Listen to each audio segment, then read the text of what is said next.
share with you. Amen.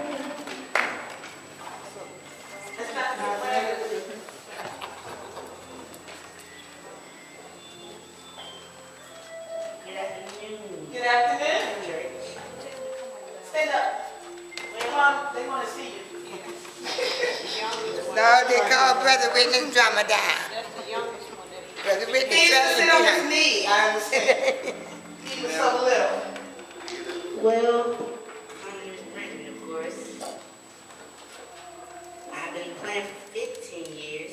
And I just want to thank Brother Dan Whitner for teaching me how to play. Amen. Amen. My name is John Robertson. I met Dan Whitner on Camden Road, and I was playing the Hammond organ. And I remember the Dan Whitner shuffle. But we're long associated. And I saw Dan at a reunion for Dante's Down the Hatch. He was the first drummer to play at Dante's Down the Hatch with the Paul Mitchell Trio.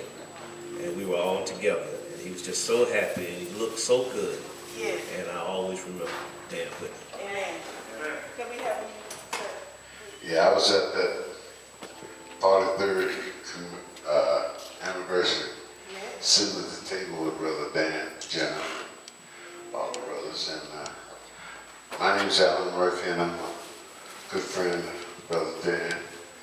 Profile and courage, yes, and it's just an honor to be here, celebrate his homegoing. God to be here. Good day. I know Brother Dan. I was drummer and a vocalist. I hum now. I almost retired, but I'm glad to be here in the celebration. My name is Yusuf Sharif, and Dan used to play with me, the Jazz Disciples. I have to say something. As a people, we must begin to do research on the things that prematurely as well as maturely take us from here. We must learn to live as well as learn to move and lead.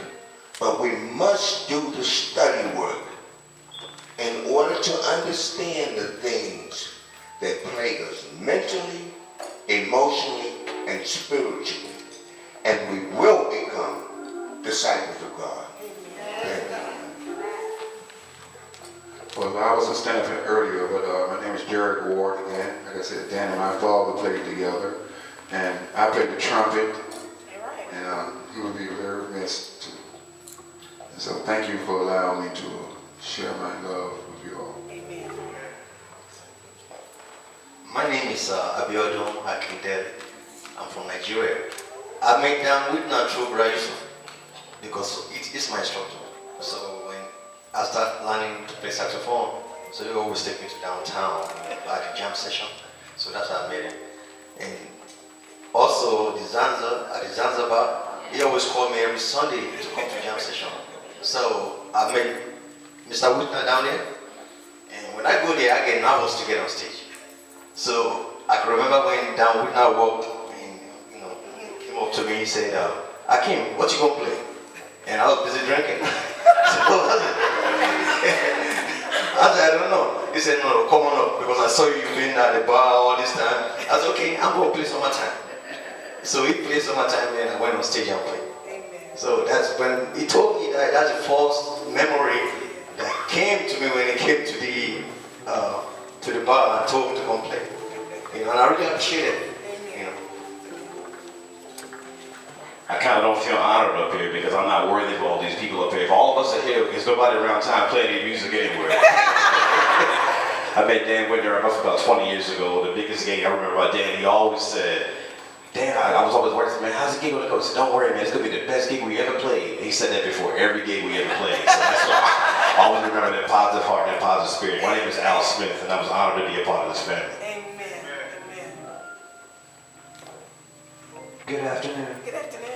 My name is Adam Cole, and before I tell you how I know Dan, I want to tell you my favorite story about Dan, which is that he told me once that at some point in his life he had the chance to play with some legendary musician. I forget who it was, maybe Aretha Franklin or something like that. And I think he told his wife, and his wife gave him one look and he changed his mind and decided he was going to stay here and take care of his family. And that taught me a tremendous amount. He had a chance to glorify himself, and instead he chose to stay home and take care of what needed to be taken care of. So I have a family, and I do the same thing, and I think about him every day. Every time I think, well, maybe I could be this, or no, you got to take care of what you got to take care of. So when I came back to Atlanta after I was in college, I wanted to be a jazz musician, and I came back to my home here in Atlanta, and he was there waiting for me. I didn't know him, but he said, "Would you like to come play with us?" And I was terrible, and he let me come and he let me play until I was a little less terrible. He didn't care one bit. He just let me play, and I got better, and I met a lot of great, beautiful people as a result. And so I owe him an immense debt of gratitude. I'm so privileged to be here to say thank you, Dan, and thank you to you all. I've known Dan for a long time. I got a picture at home that he played with me and my brother. We used to have the Hudson Brothers combo, but we started playing. We played about a year together like that.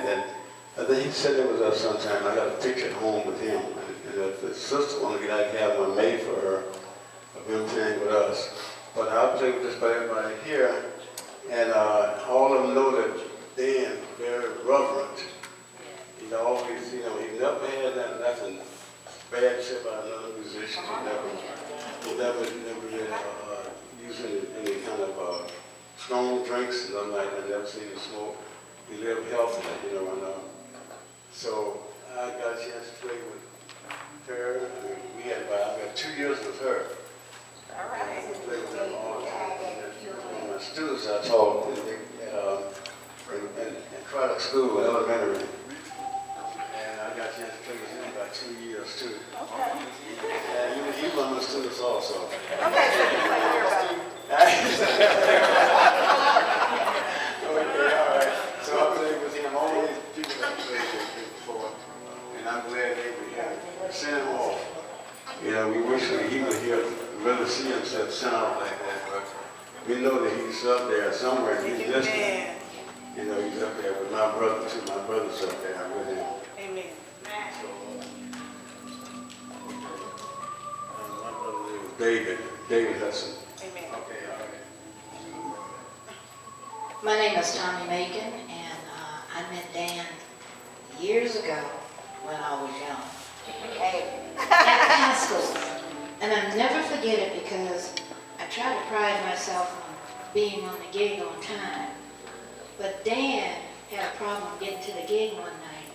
He caught the bus, drums and everything, and he was there before we were.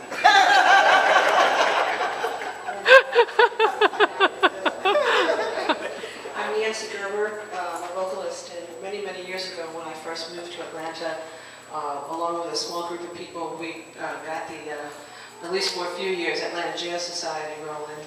And Dan was a stalwart participant in every jam session. He was there. Many conversations with him, and one of the conversations that sticks in my mind to this day is he talked about his work as a musician and how he played every kind of music. He would never say no to a gig. It could be country, it could be classic, it could be anything. And his attitude and his work ethic was one of the many lessons that he taught me and anyone else who would care to listen to him. So I'm grateful to be here today with all these wonderful musicians and all the people who loved him. Thank you. Amen. My name is Rosemary Robertson. My stage name is Rosemary Rainey. I met Dan many years ago. I've never really worked with Dan, but I would go to places where he played and he would always say, "Hey, pretty lady. You want to sing?" Because he knew I sang, and he was always very kind and welcoming. And I worked with his son, Alex, at Barlow Printing in the 80s, and that renewed my relationship with Dan through his son. Every time I saw him, I said, "Yeah, I work with your son at Barlow Printing." But Dan was a nice man. The last time I saw him was at the reunion at Dante's Down the Hatch. I'm the vocalist at Dante's, so I was there and I was happy to see him there. I invited him up to play, but he didn't want to that night, but that's okay. I was just glad to know him, and I thank you for sharing his life with us. Amen. Yes, my name is Clyde Parker. I met Dan at Zanzibar, and the first time I met him, I knew Dan was a man of God because he was very humble. He allowed all the musicians, no matter what their status was, how they played, to get on the stage with him. And one of the great things I know that Dan is a man of God because he lived his life to the fullest. Even after his stroke, he didn't allow that to keep him down. That's right. He still continued playing drums, no matter what his illness was. So I know Dan. And I just want to say to the family, God bless you. You should be very honored that he's your father. Amen. Hi, my name is James Schneider, and I moved to Atlanta 33 years ago. And Dan and a lot of you were the most wonderful welcoming committee one could ever ask for. And I just thank God I had the privilege of spending many nights, many gigs with Dan and many of you. Thank you. Amen. To God be the glory for good things he have done. My name is William Frazier. To the family, I give you love. But to Dan, he always says, say a prayer before you play. And that's one thing I'm going to really not miss about him, but I learned how to say a prayer before I play. And sometimes the energy of God can make the aroma in the room a little bit fragrant. Yeah. Amen. Yeah. But I met Dan at the Pastor Brothers carousel in 1973 when I first came back from overseas. I was playing drums in the Marine Corps band, but I carried bongos because I had no transportation to carry a set of drums. So somebody told me that they have a session, come see, hear some music. And that's when I met Dan. Dan had a cigar, had his pipe in his mouth and was swinging. I said, I got to meet that brother. And when I met him, the first thing he said, say a prayer before you pray. Thank you. Hi, my name is Ramon Pulitzer. I'm a bass player and one of the number of all these people here. But goodness, I just feel like I have so many things to say. One of them is that this place looks like it holds a couple hundred people. But if all the musicians in town who know Dan were here, he would outnumber. There wouldn't be enough room. That's right. And I just have the vision right now that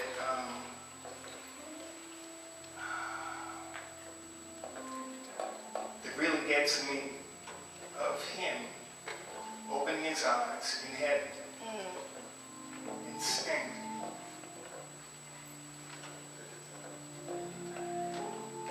Amen. Take your time. Straight. Joy. Standing up. Shaking himself. Yeah. And if that was you, what would you do next? Leap. Yeah. That's the vision I have of him right Yeah. now. Yeah. Makes me feel good. I like that.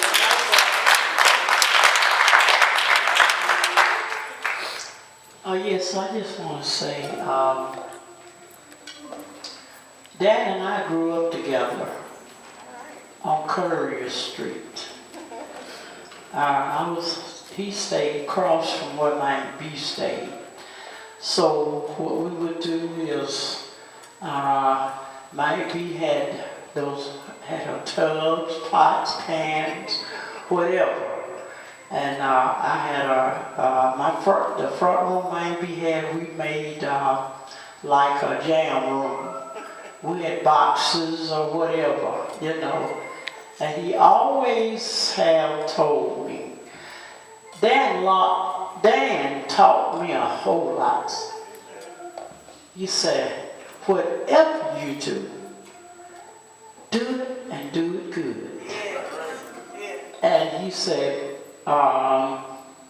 just play what you feel. I know we was on Auburn Avenue one night and the bass player was supposed to come. The bass player didn't come. So Dan said, oh, we can do it. Come on, we gonna party. Just so he really taught me lots just to play with the drummer. Then I went over to St. Luke. He took me over there. Then I met this little young man. Yeah, Brandon. And he was what, like 6 or 7, and I got pictures now.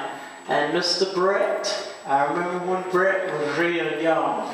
So I just want to say thank you all for inviting me. And family, whatever you do, you know, just trust God. I want to say this year, I'm 74 years old now. And July the 8th, I'll be 8 years cancer survivor. Amen. Amen. Amen. So I know what the Lord will do. I know that. So Dan is up there looking down now, smiling. So what we got to do is get ourselves ready to meet Dan in heaven. You know, this year has really given me a lot of strength. And it's a Philippians 4:13, so I can do all things through Christ who strengthened me. And I want to thank you all for inviting me. So what it's doing, it's making me stronger. I would call Dan and maybe I would, he said, oh, you can step over that. Yeah. So thank you so much for inviting me.